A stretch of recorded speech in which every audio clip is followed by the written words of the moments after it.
back here with us on Overdrive. Now, recently MG Motors has given the ZS EV an update, which means it gets a bigger battery pack, which also translates to a longer driving range of 461 kilometers. And Tata Motors has also updated the Nexon EV, calling it the Nexon EV Max, again with a slightly bigger battery pack, but that also translates to 437 kilometers of driving range. So we drove these cars in real-world conditions to find out whether these numbers are indicative of their real-world driving range.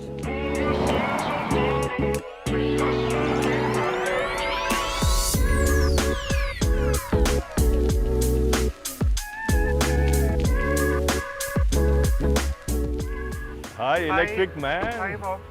So I spent the whole day driving these two electric SUVs. Electric. They're the most popular ones in India currently. So now I'd like you to tell me what you think about that. So should we go for a spin? Sure, let's go.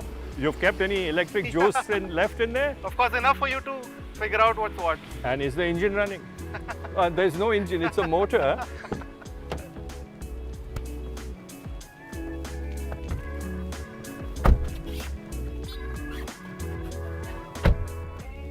How much range have you left for me to use? There's still 143 kilometers in this one. Where does it say? 143. Yeah. But that's so small. Yeah, to it. exactly. It's like they don't want you to know the range. Almost like that's to look quite closely to sort of see it. And you know, when you have reading glasses like I do, separate ones, Yeah. then it's even a little more difficult. But normal cars, you look at the RPM meter, the speedometer, fuel, engine temperature maybe. Here now you're looking at how much is the battery charge, what's the regeneration that's happening. Yeah, exactly. And these are such important factors, right? Considering people are still getting used to driving these cars. So am I. Huh? Yeah. You are the electric man. You are the one who spent a lot of time behind the wheel of electric vehicles. But really, I'm looking at all these displays. I mean, Yeah. what I visualize as someone who's driving EV vehicles, you're going to be looking at this screen far more than you would in a conventional internal combustion engine car. Because you really want to know what's your battery condition like, what's the charging happening, what's the range, because it keeps changing. Yeah. And given on the way you're driving, which mode you're in, I believe all these cars, now this one has what, how many modes? 3 modes? It has 3 drive modes and then 3 more regen modes. So you have a wide permutation of, driving sort of feel coming out of it. So which means once you start using it on a regular basis, living with the vehicle, you learn that these are my driving conditions, this is my daily commute, and this is the setup that works best for me. Yeah. In that sense, I found that the Nexon EV Max was a bit clearer with its range sort of estimate, because it will change with each drive mode and then it will further change with each regen level.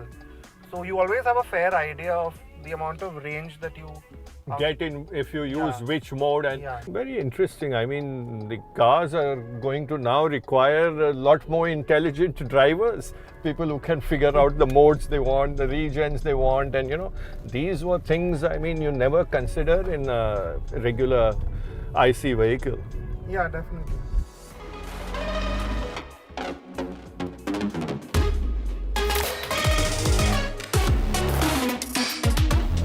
In our real-world range testing, we managed 390 kilometers from the MG and 355 from the Nexon EV Max in city driving.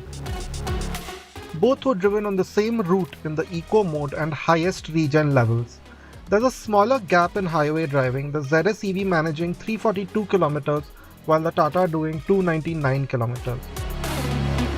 The lighter weight and more aggressive regen helped the Nexon EV Max seemingly, while the ZS EV's better outputs maybe keep it less stressed at highway speeds.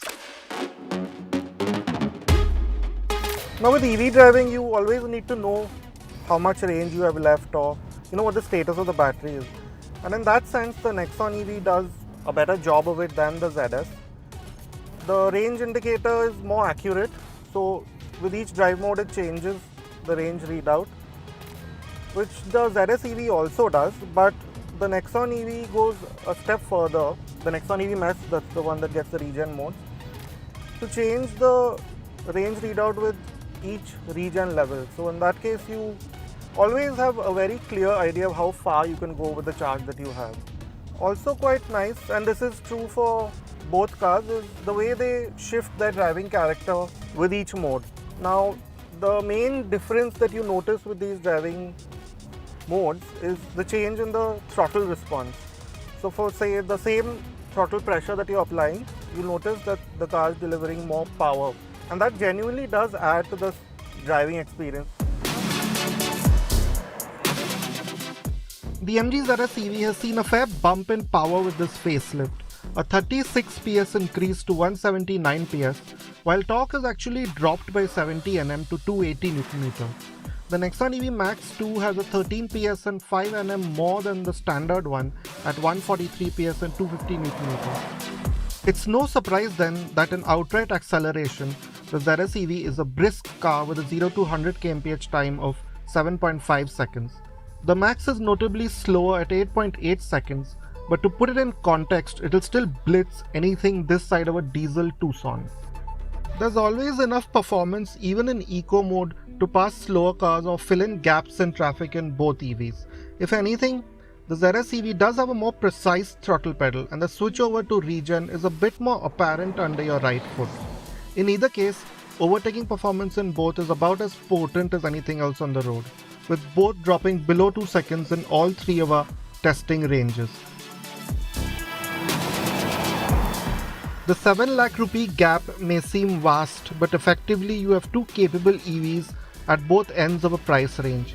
Your budget might be a big factor, but either will suffice as a great urban commuter that keeps range anxiety at bay.